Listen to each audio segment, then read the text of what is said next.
all heard of comfort food, the kind of food you like. I'm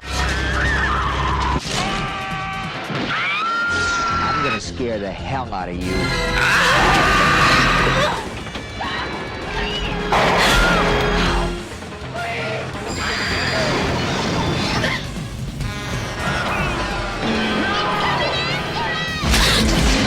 Tracking up.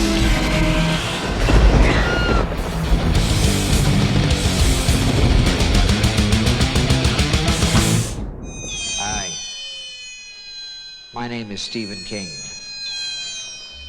I've written several motion pictures, but I want to tell you about a movie called Maximum Overdrive. What in the dickens is going on around here? And I finally decided if you want something done right, you ought to do it yourself. Who's driving? I don't know.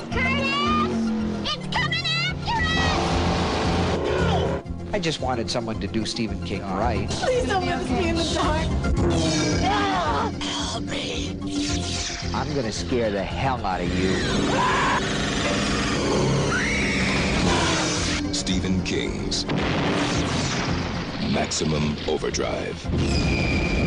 Well, yes, I know it's been a quiet time here on Narcotic Casserole, on YouTube at least. I've been kind of veering into the ways of the talk of ticks. But if there's one thing that's going to always have me coming back, it's Halloween. And what's more important, it is discomfort flicks. Because one thing I will say, ever since we came up with comfort flicks and when we started doing discomfort flicks, they are easily the most fun we did. Actually, last year, what you don't see is that we actually filmed 3 out of the 4 ones last year all in one sitting, just because we were having so much fun doing those. And another thing we really enjoyed that we did last year was that we gave a theme. Well, this year we decided to do a theme again. This year is our Kings and Queens lineup.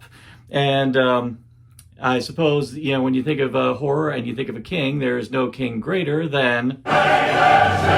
The man actually, I just found out, is celebrating his 75th birthday this year. And he's very loud on Twitter about it. Oh, he... yeah. And like just talking about his receipts and stuff. It's really kind of fun. Oh, yeah. He has absolutely no shame about his success. And you know what? To the man's credit, he has earned every bit of success that ever came his way. He can have whatever he wants. He really can. You know, he can, this film. Yes, like this film. He earned enough praise that he could make his own movie. And not remember making it because he was so high on cocaine. And very much afterwards, when anyone asks, well, Stephen, if you're so dejected about other people making your movies, why don't you make your movies? And he goes, did you ever watch Maximum Overdrive? I just wanted someone to do Stephen King right. And I would like to commend a person coked out of his mind made this movie, and it's better than a lot of movies where nobody was on any kind of drugs whatsoever. So let's just put that out there. Maximum Overdrive is based on his short story Trucks, which is in the Night Shift collection, and it was originally produced by Dino De Laurentiis, who, for those who don't know your producers, he's kind of a big deal.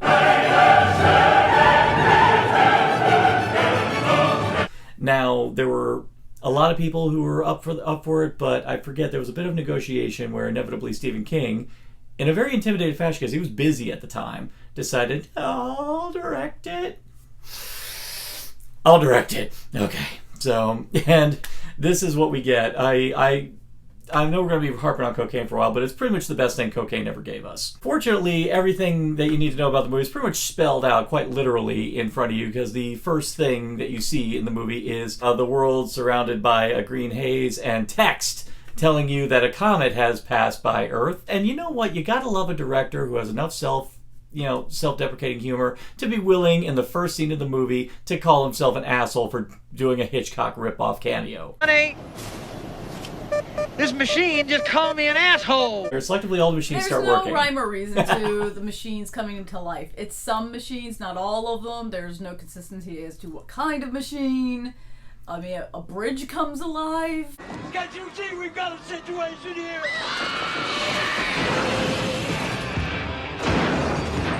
But yet, all the cars that the were cars on the bridge aren't alive. Aren't alive. But we should acknowledge probably the best decision that King made in the entire movie, and brilliant idea. All the music is by AC/DC. Fuck.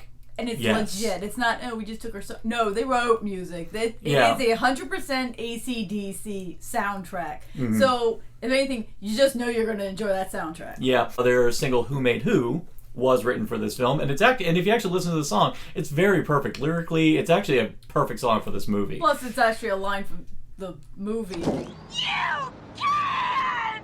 We made you! Yeah. From one of the most entertaining characters. I still want to see cosplay of this character right at this very you know day. what? You have to have the bazooka, though. You gotta have the bazooka. And the blood, like, all over yeah, the the bloody, chest yeah, and the all. bloody chest. Yeah, we're getting ahead of ourselves. But the They're gonna be random with this. Come on, like at this point, have you not ever heard of this movie? Like, this is a movie that kills kids and does not care. 80s, they put kids in danger, but rarely did they still kill them. This movie's like, oh no, man, we're gonna roll over that kid. Yeah. I mean, a lot of kid bodies laying around, and I mean, one of the best characters is a kid, and he's that classic king, young kid who's gonna take on this abnormal thing and does it like a boss. If he joined the losers, they'd become winners automatically because Absolutely. Oh man, no, the bullies in Stand By Me wouldn't fuck they'd with be them. like, I ain't messing No, with I this ain't kid. messing with Deke. I mean, this kid gets so pissed at a loudspeaker at a fast food place, even though it had absolutely nothing to do with his dad's death. Really, it was an accessory. It's still by guilt by association, I guess. But He unloads on it. he unloads and on then it. just hands the gun over and goes, I'm done. Yeah, I'm done. I'm like, this kid knows his limits. Like, he knows, all right, I'm good. I'm like, he's Yeah. more mature than most of the adults. Exactly. I mean, but yeah, between Maximum Overdrive and of course, one of the three great remakes of the '80s, The Blob, had no problem putting kids in horrific danger.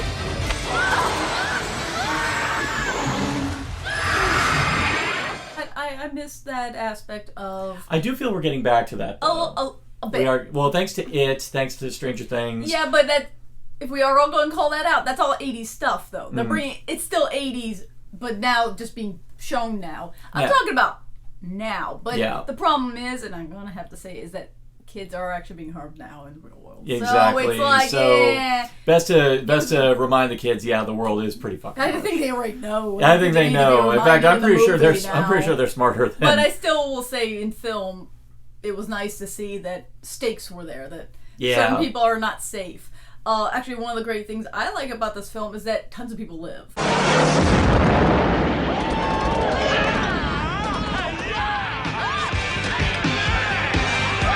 Yeah, most of the times in horror films, it's always like one or two survivors. But no, an entire... Especially if it's like a group of survivors like holding up in a location, you only get like 2 people maybe who live.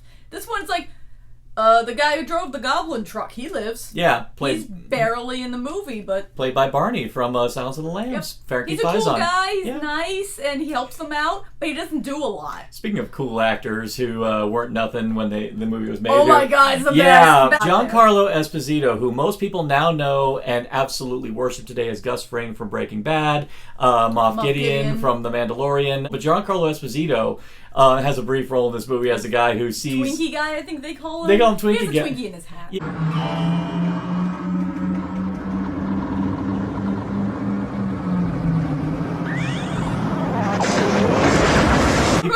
The primary action of this film takes place at the Dixie Boy truck stop, which is pretty well equipped truck stop, all things considered. They got a pretty boss arcade. They've even got a place where you can bang, and they have a weapons cache underneath. And it's actually designed to be a literal truck stop. It's not just a gas station. It's designed to stop off because you saw a ton of truckers were there with their trucks parked, and they were all getting food, relaxing and stuff. So it looked like it was a legitimate truck stop where there's a lot more there than just some gas and a quickie mart. Yeah, and and honestly, it's a great spot for a great cross section of characters. I mean, of course, the hero figure of the piece is Emilio Estevez's character. Now, granted, I don't really remember his character name. We just know Emilio Estevez.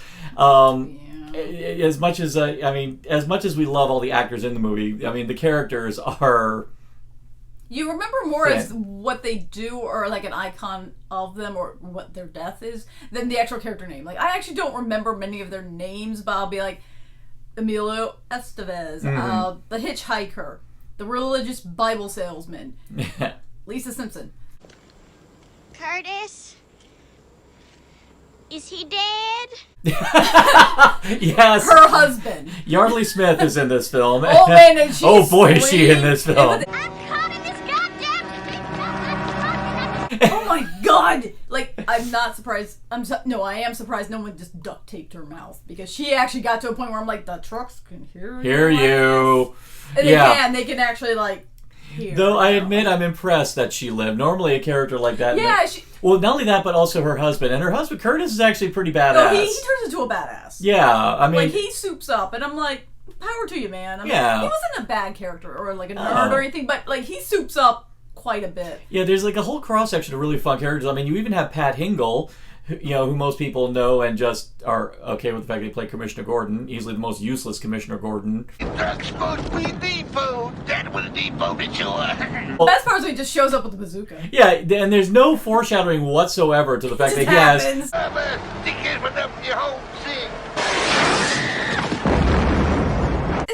This movie is random, ridiculous. The only downside, and I will say, it gets slow at some points. Like, when it's not the chaos of the trucks or the living machines or seeing the chaos that is happening, it calms down to a point where it's like, okay, just show me the carnage. I want to see the explosions. I want to see the trucks running over people, because that's kind of the fun. And I have to commend Stephen King. He doesn't make it boring in the sense of how he shoots the films. Like, the whole opening scene has the camera up underneath the bridge through the grating. Yeah. He does choose some very interesting shots to make it more interesting than just...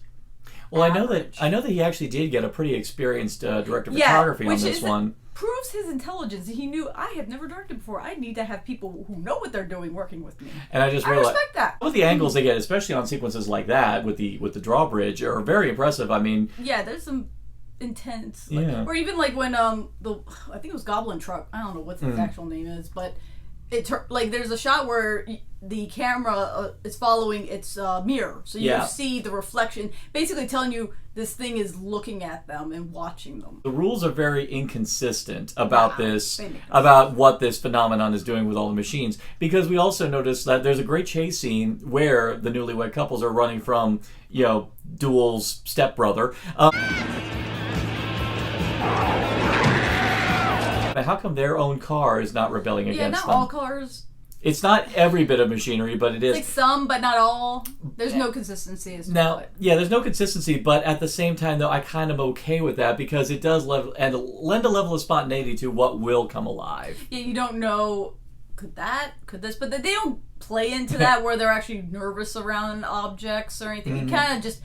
If it comes alive, it's already come alive. At this point, I mean, honestly, and there's some times where you see the after. There's a whole sequence where Deacon is on his bike, trying to get to the Dixie Boy, and he's seeing like the aftermath of this slew of carnage. See, that's the stuff I wanted to see more of. Beautiful shot. Sprinklers start going off. They don't have any electricity, so how they do that, we don't know. But if they're alive. But it's like, saying, we don't know. Maybe they're alive and they're just. But I just love how the sprinklers come up in sequence, and it's like you're expecting a musical number to start up here. But then there's a little bit where you see a little toy police car jumped into a dog's mouth. Yeah, I kind of wish we had seen how that happened. I just find that stuff is more of the entertainment of the you didn't see it, so you just have to imagine how this happened. You see, like, the ice cream truck that is shown so many times and never does anything, but you see, like, blood splatters on the front of it, so it ran some people down. Stuff like that, the world building of the machines is kind of fun, especially when one uses Morse code because it's a military machine, so therefore it knows Morse code. But apparently none of the others knew that because they couldn't honk, which I'm like, wow, world building. Military truck car thing with a gun attached is the one that knows Morse code.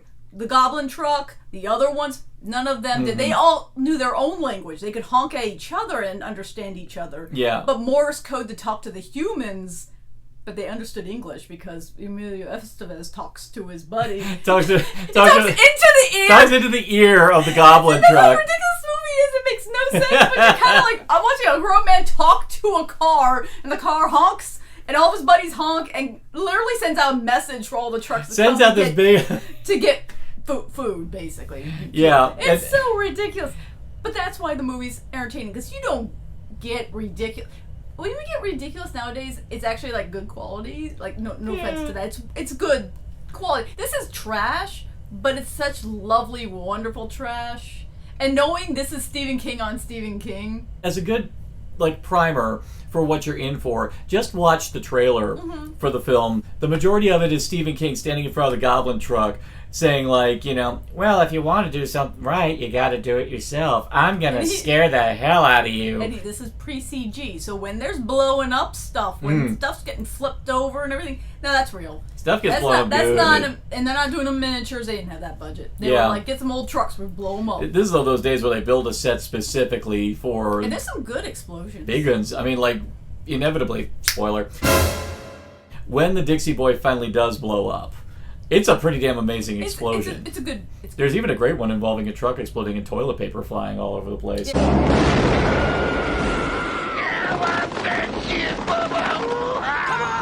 it was a toilet paper truck. Yeah, which, you know, admittedly, explosion of toilet paper, so not only do you get the roll, but you also get the little streaming, so it's like... I mean, they do a good job with that, and it's a fun movie. For someone who had no experience making movies and was also coked out of his mind, and there were injuries on the set. Apparently the DOP actually picked up a bit of shrapnel. This was back when that shit happened. Yeah, that happened, and somehow how he got away without any lawsuits, I have no idea, but...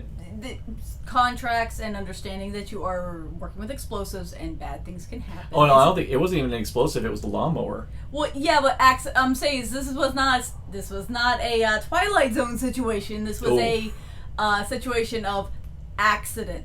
Shit happens. You know, they take care of you, and that's horrible. It's sad, but it's not things were unsafe. It's just, dude, a piece of strap metal lawnmower, man. What? It happens, accident. Yeah. But not to the level of gross negligence. I just think he was just making a movie, having a fun.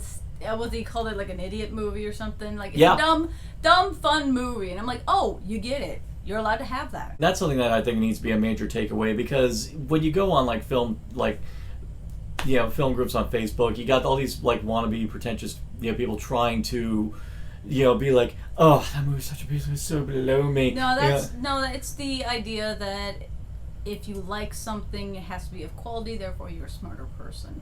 Reality is, just because you like something doesn't make it of quality. You can like crap. It's okay. And it doesn't mean anything positive or negative about you. It just means you had a good time. Yeah. That's okay. You found something special in this, in many cases, literal car wreck of a film. Yeah. That was so endearing and so entertaining. You can take joy out of a waitress, having a big existential conundrum, busting out. She was definitely drunk. Yeah, proclaiming, "We made you." Yeah, it's about having fun, and this movie is purified fun. It's ridiculous. It has great effects, and it's King great on King. Imagery. Why wouldn't you want to watch it? Like, King on King. And it is not long. It's a nice speed. It's not your 4-hour miniseries that you're like. Yeah, apart from the aforementioned lull, and definitely there's a few lulls, but I'm not talking long lulls. Just you could have maybe sped this up a little bit. It's definitely nowhere near as long-winded as, say, staying at an empty airport for 4 hours. Yeah, that. Ugh, jeez. I cannot believe the guy who directed Child's Play directed that. So, Maximum Overdrive. We couldn't think of a better one to kick off our this year of discomfort flicks. Just because. When you think of horror, you think Stephen King, and we kind of make it a point to try to watch this one as often as possible. We even try to show it at parties. I show it to friends. Yeah. And what was their reaction to it? What the fuck? No, seriously, what was their reaction? No, that was actually the response. Oh, that actually was it. They just said, "What the fuck?" What the fuck? That was the response I got. This is funny because I think this is the same. And OGs, a lot. Yeah, I mean, which is funny because this is the same friend you showed Cats to. Oh, I got what the fuck more often. At that time. That was about 1,000 times. Maximum Overdrive got maybe 100. Just 100? Just 100. Okay. Because it's not as... Come on. Like, I suppose, with an 80s film rate of inflation, I guess I could amount to like 1,000 what the fucks. But have you all seen Maximum Overdrive? If not, you definitely should. Don't expect this to be Shawshank Redemption or Misery level Stephen King. This is definitely... Children of the Corn level Stephen King, and you know what, we love Children of the Corn, so why don't you love this one too? So if you've seen it, if you love it, like, share, subscribe, click, that